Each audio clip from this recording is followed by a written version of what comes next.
आज हम एक ऐसे आइडिया पे बात करने वाले हैं जो सुनने में एकदम किसी साइंस फिक्शन कहानी जैसा लगता है।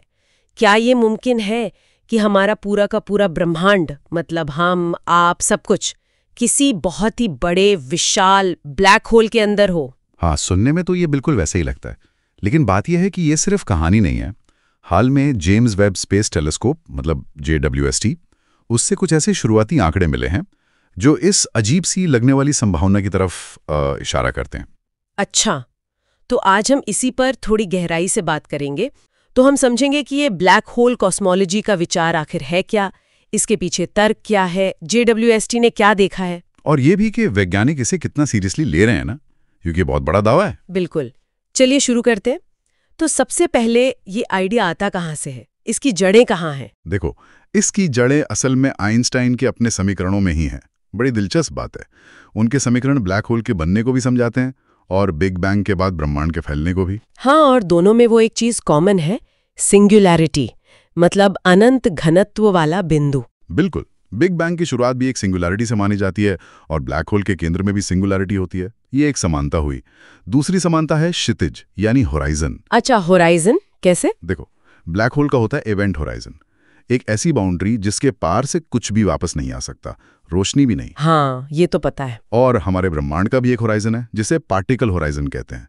ये वो सीमा है जहां तक का प्रकाश बिग बैंग के बाद से अब तक हम तक पहुंच पाया है। ठीक है। अब गजब की बात यह है, गणितीय रूप से अगर हम अपने पूरे ज्ञात ब्रह्मांड का जितना भी द्रव्यमान है उसे आइंस्टाइन के समीकरण में डालें और पूछें कि इतने मास का ब्लैक होल कितना बड़ा होगा, तो उसका जो इवेंट होराइजन का साइज निकलता है ना, वो हमारे ब्रह्मांड के पार्टिकल होराइजन के साइज के लगभग बराबर आता है। अरे वाह, ये तो कमाल का संयोग है। तो क्या इसका मतलब ये हुआ कि बिग बैंग वो असल में किसी दूसरे ब्रह्मांड के ब्लैक होल के अंदर एक व्हाइट होल का धमाका था? व्हाइट होल, हाँ, ये एक थियरी है।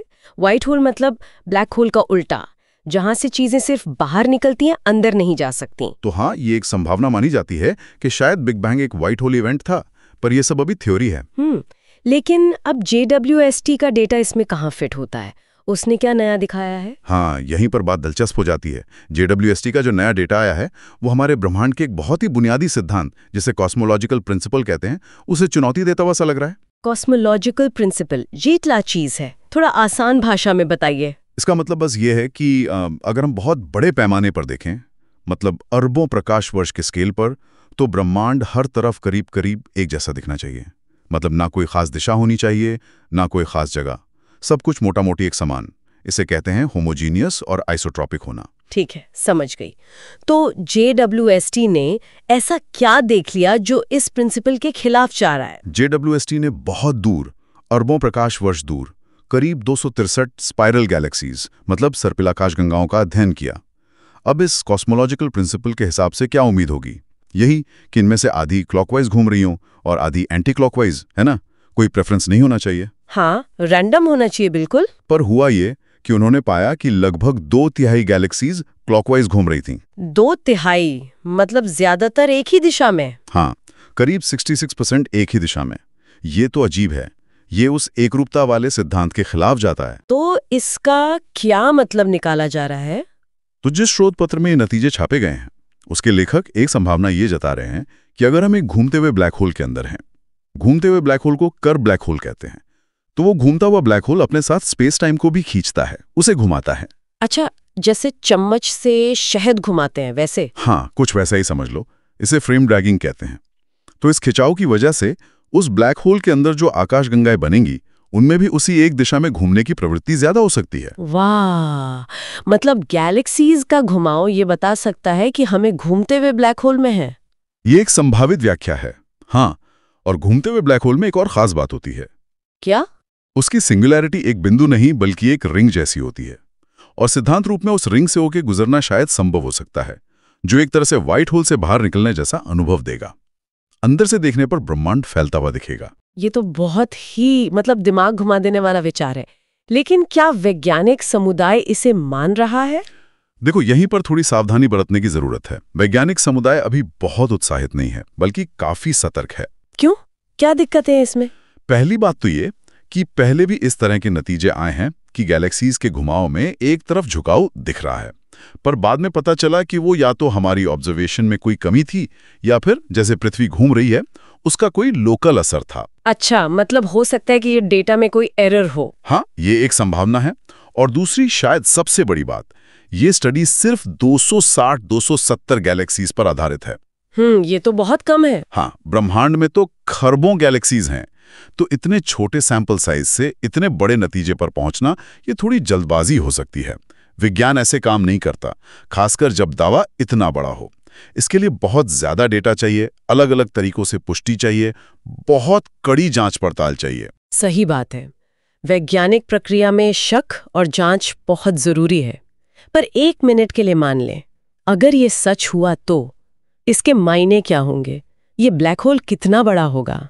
अगर ये सच है, तो ये ब्लैक होल अकल्पनीय रूप से बड़ा होगा। मतलब इसका मास हमारे सूरज से करीब 46 क्विंटलियन गुना ज्यादा होगा। क्विंटलियन? ये कितना होता है? मतलब 46 के आगे 21 जीरो लगा दो। और इसका इवेंट होराइजन करीब 14 अरब प्रकाश वर्ष चौड़ा होगा। यानी हमारे दिखने वाले ब्रह्मांड जितना ही बड़ा? हाँ, लगभग उतना ही। और इससे वो आइडिया भी तो जुड़ता है कि शायद ब्रह्मांडों की कोई चेन हो, हर ब्लैक होल के अंदर एक नया ब्रह्मांड। बिल्कुल। ये उस संभावना के दरवाजे खोलता है जिसे मल्टीवर्स या अनंत ब्रह्मांडों का विचार कहते हैं, कि हमारे ब्रह्मांड में ब्लैक होल हैं, शायद उनके अंदर और ब्रह्मांड हों, और ये सिलसिला चलता रहे। क्या गजब की सोच है तो तो चलिए आज की बात को समेटते हैं। हमने देखा कि कैसे ब्लैक होल और बिग बैंग में कुछ गहरी गणितीय समानताएं हैं। हाँ, सिंगुलैरिटी और होराइजन वाली बात। फिर हमने देखा कि कैसे JWST के कुछ बहुत शुरुआती नतीजों ने आकाशगंगाओं के घूमने के पैटर्न में कुछ ऐसा देखा है जो उम्मीद के मुताबिक नहीं था। बिल्कुल, वो 2/3 वाला आंकड़ा।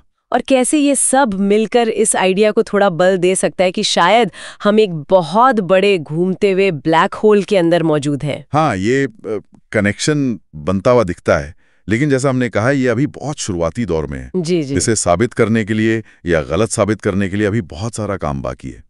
बहुत डेटा चाहिए और बहुत सारी स्वतंत्र जांच चाहिए। हाँ, वैज्ञानिक शक और कठोर समीक्षा तो इस प्रक्रिया का हिस्सा ही है। बिल्कुल। और देखिए, भले ही ये खास थ्योरी कि हम ब्लैक होल के अंदर हैं, ये आगे चलकर सही साबित ना भी हो, पर ये हमें सोचने पर तो मजबूर करती ही है कि ब्रह्मांड की असलियत, उसकी बनावट, हमारी अपनी उत्पत्ति, इसके बारे में हम शायद कितना कम जानते हैं। सही बात है।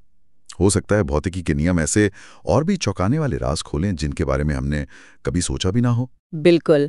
तो इस विचार के साथ आपको छोड़ जाते हैं। सोचते रहिएगा।